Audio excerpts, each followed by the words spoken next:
o desejado de todas as nações. Capítulo 15. Nas bodas. Jesus não começou seu ministério por alguma grande obra perante o Sinédrio em Jerusalém. Numa reunião familiar, em pequenina vila Galileia, foi manifestado seu poder para aumentar a alegria das bodas. Assim mostrou sua simpatia para com os homens e desejo de lhes proporcionar felicidade. Tentado no deserto, bebera ele próprio o cálice da aflição. Dali saíra para oferecer aos homens uma taça de graças celestiais, mediante sua bênção que santificaria as relações da vida humana.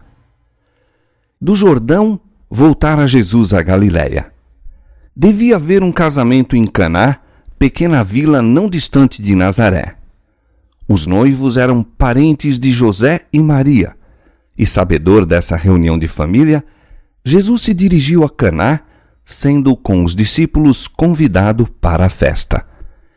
Aí se encontrou novamente com sua mãe, de quem estivera separado por algum tempo. Maria ouvira falar na manifestação às margens do Jordão, quando do batismo dele.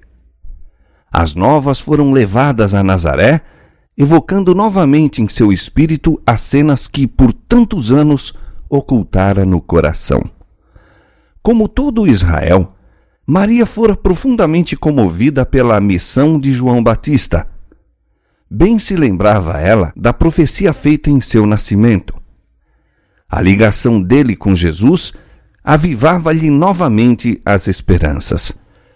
Mas também lhe haviam chegado notícias da misteriosa retirada de Jesus para o deserto e sentia-se opressa por aflitivos pressentimentos. Desde o dia em que ouvira o anúncio do anjo no lar de Nazaré, entesourara Maria todo o sinal de que Jesus era o Messias. Sua doce e abnegada existência assegurava-lhe que ele não podia ser outro senão o enviado de Deus. Todavia, também lhe sobrevinham dúvidas e decepções, e ela anelara o tempo em que sua glória se houvesse de manifestar. A morte a separara de José, que com ela partilhara do ministério do nascimento de Jesus. Não havia agora ninguém mais a quem pudesse confiar suas esperanças e temores. Os 2 meses anteriores tinham sido muito dolorosos. Fora separada de Jesus, em cuja simpatia encontrava conforto. Ponderava as palavras de Simeão: uma espada traspassará também a tua própria alma. Lucas 2:35. Recordava os 3 dias de angústia quando julgava Jesus para sempre perdido para ela, e era com ansiedade de coração que lhe aguardava o regresso. Por ocasião das bodas, encontrou-o o mesmo filho terno e serviçal. No entanto, não era o mesmo. Seu semblante mudara. Apresentava os vestígios da luta no deserto e uma nova expressão de dignidade e poder testificava de sua celestial missão. Achava-se com ele um grupo de homens moços cujos olhos o seguiam com reverência e que lhe chamavam mestre. Esses companheiros contaram a Maria o que tinham visto e ouvido por ocasião do batismo e em outras partes, e concluíram declarando: havemos achado aquele de quem Moisés escreveu na lei e os profetas. João 1:45. Ao reunirem-se os convidados, muitos pareciam preocupados com algum assunto de interesse absorvente. Uma contida excitação dominava a assistência. Pequenos grupos conversavam entre si em tom vivo, mas dominado, lançando olhares indagadores para o filho de Maria. Ao ouvir o testemunho dos discípulos quanto a Jesus, alegrara-se com a certeza de não haverem sido vãs suas tão longamente acariciadas esperanças. Entretanto, teria ela sido mais que humana não se lhe houvesse misturado a essa santa alegria um traço do natural orgulho de mãe amorosa. Ao ver os muitos olhares voltados para Jesus, anelava que ele demonstrasse aos assistentes ser realmente o honrado de Deus. Esperava que houvesse oportunidade de ele operar um milagre diante deles. Era costume naqueles tempos que as festas de casamento continuassem por vários dias. Verificou-se nessa ocasião, antes do fim da festa, haver-se esgotado a provisão de vinho. Isso causou muita perplexidade e desgosto. Era coisa fora do comum dispensar o vinho em ocasiões festivas, e a ausência do mesmo pareceria indicar falta de hospitalidade. Como parenta dos noivos, Maria ajudara nos preparativos da festa e falou agora a Jesus, dizendo: "Não tem vinho." Essas palavras eram uma sugestão de que ele poderia suprir a necessidade. Mas Jesus respondeu: "Mulher, que tenho eu contigo? Ainda não é chegada a minha hora." Essa resposta, abrupta como nos possa parecer, não exprimia frieza nem descortesia. A maneira de o Salvador se dirigir à sua mãe estava em harmonia com os costumes orientais. Era empregada para com pessoas a quem se desejava mostrar respeito. Todo ato da vida terrestre de Cristo estava em harmonia com o preceito dado por Ele próprio: "Honra a teu pai e a tua mãe." Êxodo 20, 12. Na cruz, em seu derradeiro ato de ternura para com sua mãe, Jesus dirigiu-se a ela da mesma maneira ao confiá-la ao cuidado do mais amado discípulo. Tanto na festa nupcial como ao pé da cruz, o amor expresso no tom, no olhar e na maneira era um intérprete de suas palavras. Em sua visita ao templo, na infância, ao desvendar-se diante dele o mistério de sua obra, Cristo dissera a Maria: "Não sabeis que me convém tratar dos negócios de meu Pai?" Lucas 2, 49. Essas palavras ferem a nota tônica de toda a sua vida e ministério. Tudo estava subordinado à sua obra, a grande obra de redenção para cujo cumprimento viera ao mundo. Agora, repetiu a lição. Havia risco de Maria olhar as suas relações com Jesus como lhe dando sobre ele especial direito, bem como o de, até certo ponto, o dirigir em sua missão. Ele lhe fora por 30 anos filho obediente e amoroso, e seu amor não mudara. Agora, porém, lhe cumpria tratar da obra do Pai. Como filho do Altíssimo e Salvador do mundo, laço algum terrestre o deve afastar de sua missão ou influenciar-lhe o procedimento. Deve estar livre para fazer a vontade de Deus. Essa lição destina-se também a nós. Os direitos de Deus são superiores mesmo aos laços das relações humanas. Nenhuma atração terrestre nos deve desviar os pés da vereda que Ele nos manda trilhar. A única esperança de redenção para a nossa raça caída está em Cristo. Maria só podia encontrar salvação mediante o Cordeiro de Deus. Não possuía em si mesma nenhum mérito. Seu parentesco com Jesus não a colocava para com ele em posição diversa, espiritualmente, da de qualquer outra alma humana. Isso se acha indicado nas palavras do Salvador. Ele torna clara a distinção entre sua relação para com ela como filho do homem e filho de Deus. O laço de parentesco entre eles não a coloca de maneira alguma em pé de igualdade com ele. As palavras "ainda não é chegada a minha hora" indicam que todo ato da vida de Cristo na terra era cumprido no plano que existira desde os dias da eternidade. Antes de vir à terra, o plano jazia perante ele, perfeito em todos os seus detalhes. Ao andar entre os homens, porém, era guiado passo a passo pela vontade do Pai. Não hesitava em agir no tempo designado. Com a mesma submissão, esperava até que houvesse chegado a oportunidade. Ao dizer a Maria que sua hora ainda não havia chegado, respondia Jesus ao inexpresso pensamento dela, a expectativa que, juntamente com seu povo, ela acariciara. Maria esperava que ele se revelasse como o Messias e tomasse o trono de Israel. Mas o tempo não havia chegado. Não como rei, mas como homem de dores e experimentado nos trabalhos, aceitara Jesus a sorte da humanidade. Mas se bem que sua mãe não possuísse conceito exato da missão de Cristo, nele confiava implicitamente. A essa fé correspondeu Jesus.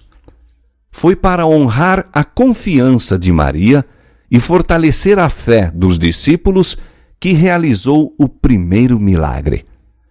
Os discípulos haveriam de encontrar muitas e grandes tentações para a incredulidade. Para eles, as profecias haviam tornado claro, indiscutível, que Jesus era o Messias. Esperavam que os guias religiosos o recebessem com confiança ainda maior que a deles próprios. Declararam entre o povo as maravilhosas obras de Cristo e sua própria confiança na missão dele, mas pasmaram e sentiram-se cruelmente decepcionados pela incredulidade, o preconceito profundamente arraigado e a inimizade para com Jesus, manifestados pelos sacerdotes e rabis. Os primeiros milagres do Salvador fortaleceram os discípulos para enfrentar a oposição. Sem se desconcertar absolutamente com as palavras de Jesus, Maria disse aos que serviam à mesa: "Fazei tudo quanto ele vos disser." Assim fez ela o que podia para preparar o caminho para a obra de Cristo. Ao lado da entrada estavam 6 grandes talhas de pedra e Jesus pediu aos servos que as enchessem d'água. Assim foi feito. Então, como o vinho era necessário para uso imediato, disse: "Tirai agora e levai ao mestre-sala." Em lugar da água com que haviam sido cheias as talhas, saiu vinho dali.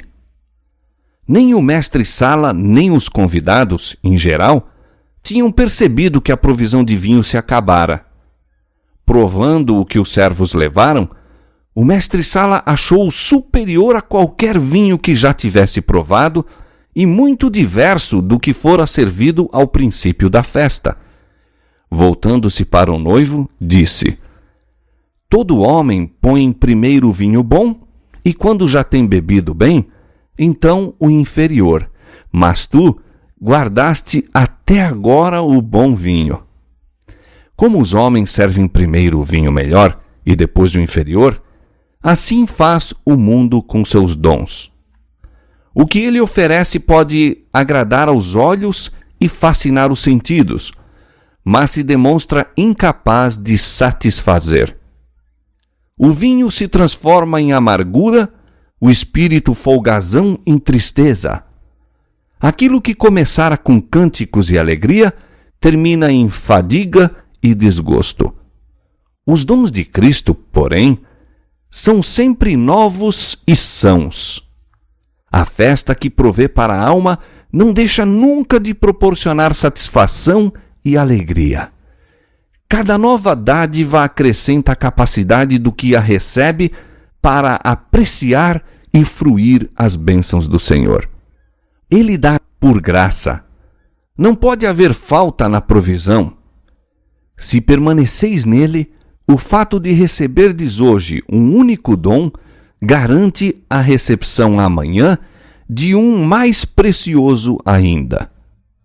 As palavras de Cristo a Natanael exprimem a lei do trato de Deus com os filhos da fé. Com cada nova revelação de seu amor, declara ele ao coração que a recebe: "Crês? coisas maiores do que estas verás. João capítulo 1, verso 50. O dom de Cristo à festa nupcial era um símbolo. A água representa o batismo em sua morte, o vinho, o derramamento de seu sangue pelos pecados do mundo. A água para encher as talhas foi levada por mãos humanas, mas unicamente a palavra de Cristo podia comunicar-lhe a virtude doadora de vida. O mesmo quanto aos ritos que indicam a morte do Salvador. Unicamente pelo poder de Cristo, operando pela fé, é que tem eficácia para nutrir a alma. A palavra de Cristo forneceu ampla provisão para a festa. Da mesma maneira abundante é a provisão de sua graça para apagar as iniquidades dos homens e renovar e suster a alma. Na primeira festa a que assistiu com os discípulos, Jesus lhes deu o cálice que simbolizava sua obra pela salvação deles. Na última ceia, tornou a dá-lo na instituição do sagrado rito pelo qual sua morte deve ser anunciada até que venha. 1 Coríntios 11, 26. E a tristeza dos discípulos ao separar-se de seu Senhor foi confortada com a promessa da reunião, pois ele disse: Desde agora não beberei deste fruto da vide até aquele dia em que o beba de novo convosco no reino de meu Pai. Mateus 26, 29. O vinho provido por Cristo para a festa e o que ele deu aos discípulos como símbolo de seu próprio sangue era o puro suco de uva. A esse se refere o profeta Isaías quando fala do novo vinho num cacho e diz: Não o desperdices, pois há bênção nele. Isaías 65, 8. Fora Cristo que, no Velho Testamento, dera aviso a Israel: O vinho é escarnecedor e a bebida forte alvoroçadora. E todo aquele que neles errar nunca será sábio. Provérbios capítulo 20, verso 1. Ele nunca proveu tal beberagem. Satanás tenta os homens a condescendência com apetites que lhes obscurecem a razão e entorpecem as percepções espirituais. Mas Cristo nos ensina a subjugar a natureza inferior. Toda a sua vida foi um exemplo de abnegação. Para vencer o poder do apetite, sofreu em nosso favor a mais dura prova que a humanidade poderia suportar. Foi Cristo que deu instruções para que João Batista não bebesse vinho nem bebida forte. Fora ele que dera a mesma prescrição à mulher de Manoá. E proferiu uma maldição sobre o homem que chegasse a taça aos lábios do próximo. Cristo não contradiz seus próprios ensinos. O vinho não fermentado que proveu para os convidados das bodas era uma bebida sã e refrigerante. Seu efeito havia de pôr o gosto em harmonia com um apetite são. Como os convidados, na festa, notassem a qualidade do vinho, fizeram-se indagações que levaram os servos a narrar o milagre. Os convivas ficaram, por algum tempo, demasiado surpreendidos para pensar naquele que realizara a maravilhosa obra. Quando, afinal, o procuraram, verificou-se que se retirara tão quieto que nem os próprios discípulos haviam percebido. A atenção dos presentes voltou-se, então, para os discípulos. Tiveram pela primeira vez a oportunidade de reconhecer-lhes a fé em Jesus. Contaram eles o que tinham visto e ouvido no Jordão, e acendeu-se em muitos corações a esperança de haver Deus despertado um libertador para seu povo. As novas do milagre espalharam-se por toda aquela região e foram levadas a Jerusalém. Com novo interesse, examinaram os sacerdotes e anciãos as profecias que indicavam a vinda de Cristo. Havia ansioso desejo de saber a missão desse novo mestre que, de maneira tão despretensiosa, aparecia entre o povo. O ministério de Cristo contrastava com o dos anciãos judeus. O cuidado deles quanto à tradição e ao formalismo destruíra toda a verdadeira liberdade de pensamento e ação. Viviam em contínuo medo de contaminação. Para evitar contato com o mundo, mantinham-se separados não só dos gentios, mas da maior parte de seu próprio povo, não procurando beneficiá-lo nem granjear-lhe a amizade. Por considerar sempre essas coisas, haviam impedido o desenvolvimento do próprio espírito e estreitado a esfera de sua existência. Seu exemplo animava o egoísmo e a intolerância em todas as classes do povo. Jesus começou sua obra de reforma pondo-se em íntima simpatia com a humanidade. Ao passo que mostrava a maior reverência para com a lei de Deus, censurava a pretensa piedade dos fariseus e tentava libertar o povo dos regulamentos absurdos que o acorrentavam. Procurava derribar as barreiras que separavam as diversas classes sociais, a fim de unir os homens como filhos de uma só família. Sua presença nas bodas visava um passo na efetuação desse desígnio. Deus dera a João Batista instruções para habitar no deserto, a fim de escudá-lo contra a influência dos sacerdotes e rabis e prepará-lo para uma missão especial. A austeridade e isolamento de sua vida, porém, não eram um exemplo para o povo. O próprio João não ordenara a seus ouvintes que abandonassem seus anteriores deveres. Pediu-lhes que dessem demonstração de arrependimento pela fidelidade a Deus no lugar em que ele os chamara. Jesus reprovava a condescendência própria em todas as suas formas, todavia era de natureza sociável. Aceitava a hospitalidade de todas as classes, visitando a casa de ricos e pobres, instruídos e ignorantes, procurando elevar-lhes os pensamentos das coisas comuns da vida para as espirituais e eternas. Não consentia com o desperdício e nem uma sombra de mundana leviandade lhe manchou a conduta. Todavia, achava prazer em cenas de inocente felicidade e sancionava com sua presença as reuniões sociais. Um casamento judaico era ocasião impressionante e sua alegria não desagradava ao Filho do Homem.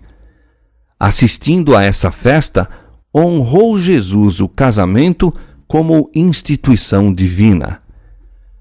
Tanto no Velho como no Novo Testamento, as relações conjugais são empregadas para representar a eterna e sagrada união que existe entre Cristo e seu povo. Ao Espírito de Jesus, a alegria das bodas apontava ao regozijo daquele dia em que levará sua esposa para o lar do Pai e os remidos, juntamente com o Redentor, se assentarão para a ceia das bodas do Cordeiro. Diz ele: como o noivo se alegra da noiva, assim se alegrará de ti o teu Deus. Nunca mais te chamarão desamparada, mas chamar-te-ão, o meu prazer está nela. Isaías capítulo 62, versos 5 e 4. Porque o Senhor se agrada de ti. Ele se deleitará em ti com alegria. Calar-se-á por seu amor, regozijar-se-á em ti com júbilo. Sofonias capítulo 3, verso 17. Ao ser concedida ao apóstolo João uma visão das coisas celestiais, escreveu ele: E ouvi como que a voz de uma grande multidão, e como que a voz de muitas águas, e como que a voz de grandes trovões, que dizia: Aleluia! Pois já o Senhor Deus Todo-Poderoso reina. Regozijemo-nos e alegremo-nos, e demos-lhe glória, porque vindas são as bodas do Cordeiro, e já a sua esposa se aprontou. Bem-aventurados aqueles que são chamados à ceia das bodas do Cordeiro. Apocalipse capítulo 19, versos 6, 7 e 9. Jesus via em cada alma alguém a quem devia ser feito o chamado para seu reino. Aproximava-se do coração do povo, misturando-se com ele como alguém que lhe desejava o bem-estar. Procuravam-o nas ruas públicas, nas casas particulares, nos barcos, na sinagoga, às margens do lago e nas festas nupciais. Ia-lhe ao encontro em suas ocupações diárias e manifestava interesse em seus negócios seculares. Levava suas instruções às famílias, pondo-as assim no próprio lar, sob a influência de sua divina presença. A poderosa simpatia pessoal que dele emanava conquistava os corações. Retirava-se muitas vezes para as montanhas a fim de orar a sós, mas isso era um preparo para seu labor entre os homens na vida ativa. Desses períodos, volvia para aliviar o enfermo, instruir o ignorante e quebrar as cadeias aos cativos de Satanás. Era pelo contato pessoal e a associação que Jesus preparava os discípulos. Ensinava-os, às vezes, sentado entre eles na encosta da montanha, outras às margens do lago, ou caminhando em sua companhia, revelava-lhes os mistérios do reino de Deus. Não sermoneava como fazem os homens hoje em dia. Sempre que os corações se achassem abertos para receber a divina mensagem, desdobrava as verdades do caminho da salvação. Não ordenava a seus discípulos que fizessem isso ou aquilo, mas dizia: segue-me. Nas jornadas através de campos e cidades, levava-os consigo para que vissem como ensinava o povo. Vinculava-lhes os interesses aos seus próprios e eles se lhe uniam na obra. O exemplo de Cristo de ligar seus interesses da humanidade deve ser seguido por todos quantos pregam sua palavra e todos quantos receberam o evangelho de sua graça. Não devemos renunciar à comunhão social. Não nos devemos retirar dos outros. A fim de atingir todas as classes, precisamos ir ter com elas. Raramente nos virão procurar de modo próprio. Não somente do púlpito é tocado o coração dos homens pela verdade divina. Outro campo de labor existe, mais humilde talvez, mas igualmente prometedor. Encontra-se no lar do humilde e na mansão do grande, na mesa hospitaleira e em reuniões de inocente entretenimento. Como discípulos de Cristo, não nos misturemos com o mundo por mero gosto do prazer, para unir-nos a eles na tolice. Tais associações só podem trazer prejuízo. Nunca devemos sancionar o pecado por nossas palavras ou ações, nosso silêncio ou nossa presença. Aonde quer que formos, devemos levar conosco Jesus e revelar a outros que precioso é nosso Salvador. Os que buscam esconder sua religião, porém, ocultando-a dentro de muros de pedra, perdem valiosas oportunidades de fazer bem. Por meio das relações sociais, o cristianismo se põe em contato com o mundo. Todo o que recebeu divina iluminação deve lançar luz sobre o caminho dos que não conhecem a luz da vida. Todos nós devemos tornar testemunhas de Jesus. O poder social santificado pela graça de Cristo deve ser aperfeiçoado em atrair almas para o Salvador. Demos a conhecer ao mundo que não nos achamos absorvidos egoisticamente em nossos próprios interesses, mas desejamos que os outros participem das bênçãos e privilégios que gozamos. Mostremos-lhes que nossa religião não nos torna faltos de simpatia nem exigentes. Que todos quantos professam haver encontrado a Cristo sirvam como Ele fez ao bem dos homens. Nunca deveríamos dar ao mundo a falsa impressão de que os cristãos são uma gente triste e descontente. Se nossos olhos estiverem fixos em Jesus, veremos um compassivo Redentor e havemos de receber luz de seu semblante. Onde quer que reine o seu espírito, aí habita a paz. E haverá alegria também, pois há uma calma e santa confiança em Deus. Cristo se compraz em seus seguidores quando mostram que, embora humanos, compartilham da natureza divina. Não são estátuas, mas homens e mulheres animados. Seu coração, refrigerado pela graça divina, abre-se e expande-se ao sol da justiça. A luz que sobre eles incide, refletem-na sobre outros em obras iluminadas pelo amor de Cristo.